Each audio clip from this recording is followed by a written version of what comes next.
I'm Frank Fray, live in Connah's Quay, now retired from a very, very checkered history. Jack of all, master of none is what I am. Frank and I have only been together for 4 years, and after we'd been together for about 18 months we decided to buy this health shop, come Cafe in Anglesey, but we'd only been there 18 months and he was diagnosed with the brain tumour. So all our plans sort of went just like that. I had actually been in Anglesey and had come home from work and found him sitting at the computer. He'd been there pretty much all day, and he called me up and he said I daren't move from here because I've been fitting for about an hour and I know I can't walk anywhere, so I'm just stuck here. If you can imagine being cattle prodded once a second for an hour, that's roughly what it was like.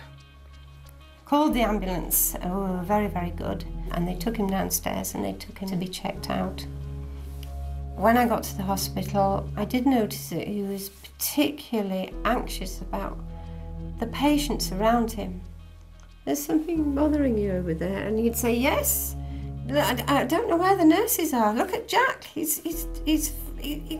at him. And when I looked, I couldn't see anything wrong with him. And then he told me about a lovely couple. She had come in to visit him, and they were about in their 80s. And they had sat there talking in romantic, rhyming couplets. And he said it was so lovely.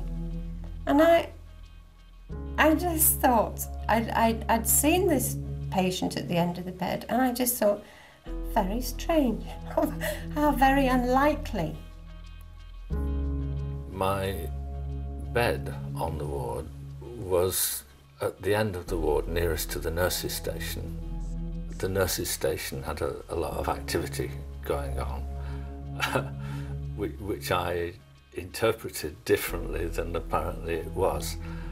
I perceived that they were either broadcasting or recording a soft porn broadcast, which was very good. It was quite sophisticated. There was nothing seedy about it. It was interesting. So I lay there with remarkably mixed feelings, because I was being entertained, but also I was being entertained at the taxpayer's expense. I eventually sort of, oh, this sounds terrible, decided to do the good citizen bit, and I got up and went to the nurses' station and spoke to one of the nurses. That set the cat amongst the pigeons. I don't quite know how he had accused them, how he had said it, but it had offended them. And they'd called security because they thought he was going to cause trouble. But he's not a troublemaker at all. But they called security and they told him he wasn't to speak to anybody else in his bay because he was upsetting them. I can't quite remember how or why I was referred, but very quickly within the same day, to a general consultant in the hospital, who then referred me to a psychiatrist. Seeing him was just such a wonderful relief, because all this increasing confusion, if you like, he just defused and said, look, you're having hallucinations. This is interesting. While I'm doing this, recording this, I'm looking diagonally across the corridor at a lady who is either in extreme difficulty or it is one of my delusions. What would make it a delusion? Last night I was speaking with a nurse and I accused her of being an illusion, and she said, no, I'm not. I'm a nurse. And I said, no, you're an illusion. And we had this argument for about 4 or 5 minutes. Oh, Jesus, how do I put this together? I'm sure this is an illusion. She's frozen. They all have.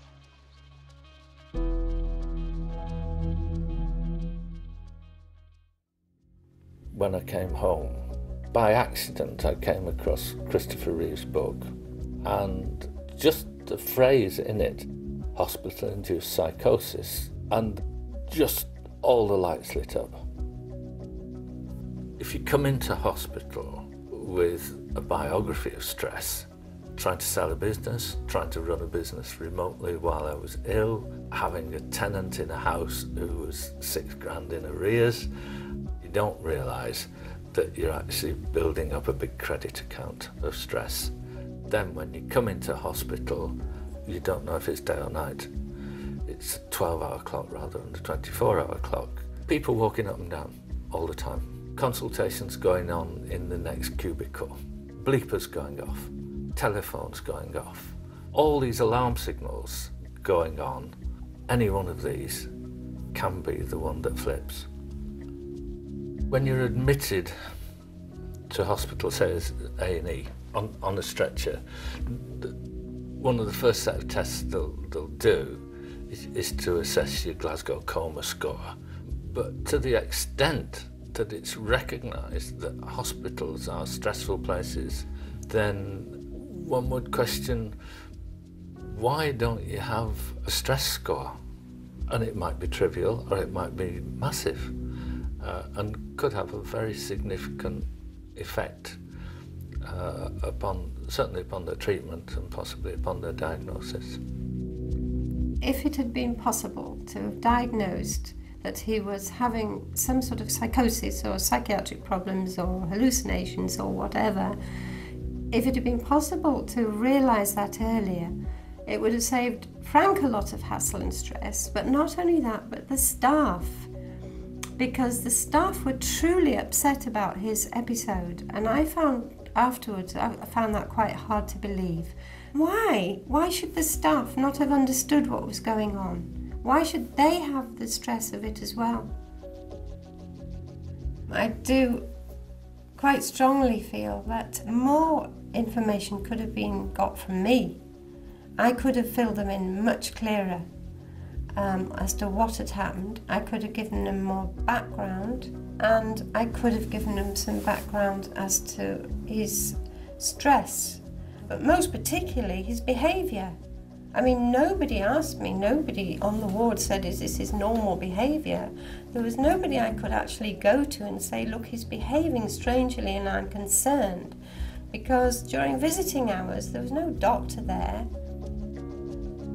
It would have been very nice to have an opportunity to see the doctor myself, to express concerns I may not want to have mentioned in front of Frank.